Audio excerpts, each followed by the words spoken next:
Hello, everybody. I'm going to make a video for from 5 Sejarah about Ciri Perlembagaan. Perlembagaan is the constitution. Dia merupakan undang-undang tertinggi dan juga menjadi teras pemerintahan negara. It's very important. The principles, the guidelines that our country will make their decisions on. The short story is that Perlembagaan is very important. And in 2.3 Sejarah, we learned that we have tujuh ciri perlembagaan, which we divide into ciri traditional and ciri modern. And out of this traditional one, there are 4. That will be sistem pemerintahan beraja. So I just write here kesultanan, make it easy for ourselves. Kesultanan or pemerintahan beraja. We have agama Islam, bahasa Melayu, and kedudukan istimewa. Kedudukan istimewa orang Melayu dan Bumi Putra, Sarawak dan Sabah. All of these 4 has already existed in this alam Melayu before kedatangan British, before we signed the perjanjian to form Tanah Melayu and eventually Malaysia. So these things already in place. Ciri modern, on the other hand, we have kerajaan persekutuan. Just right here, persekutuan. We have democracy, berparlimen. Right. So I write here democracy. And finally, we have satu kewarganegaraan. Jadi ini 7 ciri perlembagaan, right? And what I'm going to do is, and I did this in class already. I recorded a video. What I did was I asked my student to name any country in the world, and I will compare them to Malaysia in terms of these 7 ciri. To prove that Malaysia truly is one of a kind. There's no other country like Malaysia if we follow these 7 ciri lah. All right, like there are no other countries that exactly have this in order, and even if they do, right, there are one major difference that just sets us apart from the rest. So to those who are wondering, like especially my students in my class, we already recorded this, right, teacher? Why do we do this again? Because the recording, the audio was funky. All right, it didn't record well, and I thought if I just uploaded it as is into YouTube, it would be very confusing because it just kind of skips ahead here and there. I'm not sure what's wrong. Okay, so hopefully it doesn't happen here lah. Okay, so I asked my students to name me those countries, and I remember some of those. So obviously, Malaysia has all these lah, right? So we talk about India first. India is the first country we talked about, right? So India doesn't have a king. They used to have kings. All right. So British bila dia datang ke India tu, and we don't call it India at that time. It is just a bunch of small states, negeri-negeri ni. And British managed to control them the way they control our sultans and all that. But the difference is that bila mereka merdeka in 1947, right, the kings gave up their kingdom. Maksudnya dah tak ada royal family. There are some who don't want to give up power. For example, Hyder Abad. I remember Hyder Abad. But eventually, the pressure from the people is too great. Jadi we have the united India that we see right now, where there are no more kingdoms. Jadi India tak ada kesultanan, tak ada pemerintahan beraja. So agama Islam, Indians are mostly Hindu. Right, there are quite a large minority of Muslims, but it wouldn't be their agama rasmi lah. Obviously, their official language at the beginning was Hindi, but the South Indians, they do not like that because they speak Tamil, Telugu, Malayali. So they what do you call it? They compromise by also including English as a national language lah. As for kedudukan istimewa, I guess kinda yes. Right? They do help out certain families. They classify people based on how poor they are, like economically, and then they give more help to those. Tapi other than that, to be honest lah, right, when it comes to kedudukan istimewa and kewarganegaraan, I don't know that much. I assume that almost every country has only one kewarganegaraan. I might be wrong, so you correct me. But otherwise, India also has kerajaan persekutuan. They have 28 states. All right. All of the states have a certain amount of what we call autonomy. Autonomy maksudnya dia ada kuasa tertentu dalam bidang tertentu. So that even though we form a persekutuan, even though we form all these countries, right, all these states, they retain a certain amount of power so that they are not completely redundant. They are not completely useless. They have certain things that they are able to control. So in Malaysia, what I can say is we will learn this in chapter 4. Right. Contohnya, the best example I give is Hari Pelepasan. As you can probably tell, just this past, we have Awal Muharram, and Awal Muharram is a holiday not all over Malaysia. If I'm not wrong, I like Nuzul Al Quran as well. I think it's like it depends on the state whether they want to make it a holiday or not. I might be slightly, but never mind. Democracy, yes, they do have voting system. So anyway, we've got like 4 out of 7. But I don't want to like count the points lah. Basically, if you don't fit 100%, then it's not it's not the same. So the next one is Korea. So I was asking North or South Korea, and she said North. You know, my student said. I was like, oh, okay. I'll start with South Korea first, lah. Right? I'm a bit more knowledgeable about South Korea. So they do not have a kesultanan. I believe their last king was killed by the Japanese in 1910, around there. So they have been colonized by Japan for around 35 years. Being colonized by Japan is a terrible thing. Agama Islam, obviously, Koreans, if they have an official religion, it wouldn't be Islam. I don't think they have one. See? Kedudukan istimewa, I don't know, right? So I'm not sure. Kerajaan persekutuan, yes, we have a lot of cities. For example, Seoul is the capital. But you also have other very important states like Gwangju and Busan. Busan has this stereotype that the guys from there are very cool, somewhat rude. This is what my students say, not me. Sorry to anyone from Busan.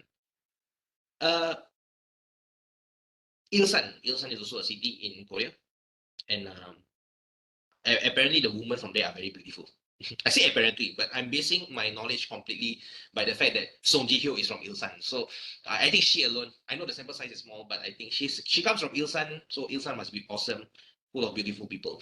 Next up, we have Democracy Parliament. Yeah, they have voting. And Kewarganegaraan, I also don't know, but I believe they treat everyone as one, I guess. So that's South Korea. North Korea, on the other hand, is a dictatorship and communist. So they don't have kesultanan, all right? Don't think they have an official religion. I'm not sure. Right? They don't speak BM, obviously. Kedudukan, I also don't know. Persekutuan, I guess so. They have a few different cities. But democracy tak ada. Okay, so you don't vote for your leader. This is a very important thing. The hallmark of Malaysia, I think, what makes us really important is these two. Kesultanan and democracy. And North Korea doesn't have either of these in common with us. Therefore, they are extremely different. So Kewarganegaraan, on the other hand, I don't know what I say. But different enough. By the way, just now it says that there's some connection problem, internet. So I hope this video goes on well. I'm just going to continue on, soldier on, but I have a bad feeling about this. Anyway, in case you guys are wondering, teacher, you seem to have like a bit of a low energy today. A few days ago, I played pickleball, right? So pickleball is to make things simple, right? I played 2 rounds of pickleball in a space of 12 hours. I think I left my hamstring in the pickleball court. So after this, I will probably get back to the court and try to find my hamstring muscle, reattach it. Man, it's just whew. Okay. Next up, the students suggested Vietnam. One of them suggested Vietnam. Vietnam is also communist, so they do not have a kesultanan. I believe the last emperor, I think, died in 1950.